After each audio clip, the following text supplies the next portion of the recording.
India বনাম England তৃতীয় টি-20 match নিয়ে আজকে এই ভিডিওতে তোমাদের সবাইকে স্বাগতম। আজকে ভিডিওতে আমরা জানাবো তিনটি গুরুত্বপূর্ণ বিষয়। প্রথমত, ভারতীয় সময় অনুযায়ী ম্যাচটি কখন শুরু হবে। দ্বিতীয়ত, ভারতের প্লেইং 11-এ কোনো পরিবর্তন হতে পারে কি না। আর তৃতীয়ত, এই ম্যাচটা টিম ইন্ডিয়ার জন্য কতটা গুরুত্বপূর্ণ। তাই ভিডিওটা একদম শেষ পর্যন্ত দেখতে থাকো। বন্ধুরা, এই সিরিজে এখন পর্যন্ত দুটি ম্যাচ হয়েছে। প্রথম ম্যাচ বৃষ্টির কারণে কোনো ফল হয়নি। দ্বিতীয় ম্যাচে ইংল্যান্ড দুর্দান্ত খেলেছে এবং ভারতকে হারিয়ে সিরিজে 1-0 ব্যবধানে এগিয়ে গেছে।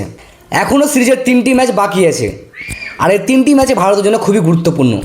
যদি ভারত সিরিজ জিততে চায় তাহলে বাকি 3টি ম্যাচে জিততে হবে, আর যদি একটি ম্যাচও হেরে যায় তাহলে সিরিজ জেতার সুযোগ শেষ হয়ে যাবে। সেক্ষেত্রে সর্বোচ্চ সিরিজ ড্র করা সম্ভব হতে পারে। তাই এখন থেকে প্রতিটি ম্যাচই ভারতের কাছে নকআউট ম্যাচের মতো। বন্ধুরা, শ্রেয়স আইয়ারের ক্যাপ্টেন্সি নিয়েও এখন অনেক আলোচনা হচ্ছে, কারণ আয়ারল্যান্ড সিরিজের প্রত্যাশা অনুযায়ী ফল আসেনি, আর এখন ইংল্যান্ডের বিরুদ্ধেও ভারত 1-0 ব্যবধানে পিছিয়ে আছে।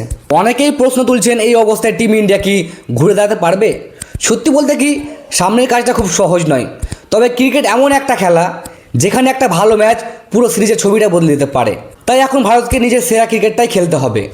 বিশ্ব চ্যাম্পিয়ন একটা দলের কাছ থেকে সবাই আরও ভালো পারফরমেন্স আশা করেছিল, কিন্তু এখন পর্যন্ত সেই খেলাটা দেখা যায়নি। তাই চাপটা এখন পুরো ভারতীয় দলের ওপরেই।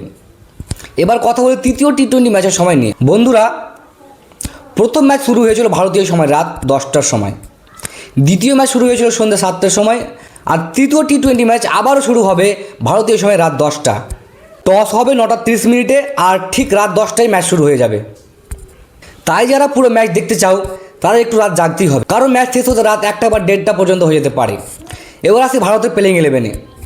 আমার মতে এই ম্যাচে একটা পরিবর্তন দেখা যেতে পারে। আগের ম্যাচে ভারতে 3জন স্পিনার খেলেছিল, রবি বিষ্ণু, বরুণ চক্রবর্তী এবং অক্ষর প্যাটেল। কিন্তু আমার মনে হয় ইংল্যান্ডের কন্ডিশনে 3জন স্পিনার খেলানো ঠিক সিদ্ধান্ত নয়।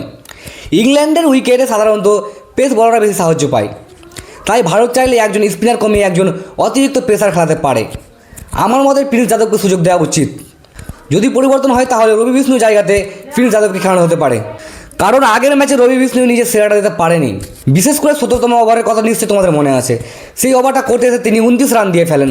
সেই ওভারটাই ম্যাচের মোড় ঘুরিয়ে দেয়। 4 ওভারে তিনি 60 রান দেয়, তার সঙ্গে ছিল 2টো নো বল, এবং পারফরম্যান্সে ম্যাচে ফেরা খুব কঠিন হয়ে যায়। আমার ব্যক্তিগত মত, এই মুহূর্তে রবি বিষ্ণুই খুব একটা ভালো ফর্মে নেই। IPL 2026-এও তার পারফরম্যান্স খুব ভালো ছিল না। তাই এই ম্যাচে টিম ম্যানেজমেন্ট যদি প্রিন্স যাদবকে সুযোগ দেয় তাহলে অনেকটা ভালো হতে পারে। এবার ওপেনিং নিয়ে কথা বলি। আমার মনে হয় ওপেনিং জুটিতে কোনো পরিবর্তন হবে না। বৈভব সূর্যবংশী আগের ম্যাচ সুযোগ পেয়েছিল, আমার মনে হয় এই ম্যাচেও সে সুযোগ পাবে। শুধু এই ম্যাচ নয়, সিরিজের বাকি ম্যাচগুলোতেও তাকে খেলানো হতে পারে, কারণ টিম ম্যানেজমেন্ট এখন ওকে ধারাবাহিক সুযোগ দিতে চাইবে। আর সঞ্জু স্যামসনের কথা বললে তাকে আগের ম্যাচে বাইরে রাখা হয়েছিল। আমার মতে সঞ্জুকে হয়তো আরও কয়েকটা ম্যাচ অপেক্ষা করতে হবে। যদি ঈশান কিষান, তিলক বর্মা বা অন্য কোনো ব্যাটার ধারাবাহিকভাবে রান করতে না পারে, তখন হয়তো আবার সঞ্জু স্যামসনের জন্য দরজা খুলে যেতে পারে। এখনই তাকে দলে ফেরানো হবে এমনটা আমার মনে হয় না। তবে ক্রিকেটে সব কিছু পারফরমেন্সের উপর নির্ভর করে। ভালো খেলে জায়গা পাকা, আর খারাপ খেলে পরিবর্তন হবেই। তাই তৃতীয় টি-20 ম্যাচে ভারতের জন্য সবচেয়ে বড় বিষয় হবে ভালো শুরু করা, কম ভুল করা এবং চাপের সময় শান্ত থাকা। এই ম্যাচটা যদি ভারত জিতে যায় তাহলে সিরিজে দারুণভাবে ফিরে আসবে, আর যদি হেরে যায় তাহলে সিরিজ জেতার আশা কার্যত শেষ হয়ে যাবে। তোমাদের কি মনে হয়, তৃতীয় টি-20 ম্যাচ ভারত কি ঘুরে দাঁড়াতে পারবে? আর তোমাদের মতে প্লেইং 11-এ কী পরিবর্তন হওয়া উচিত? নিজেদের মতামত অবশ্যই কমেন্ট করে জানাও। ধন্যবাদ, দেখা হবে পরের ভিডিওতে।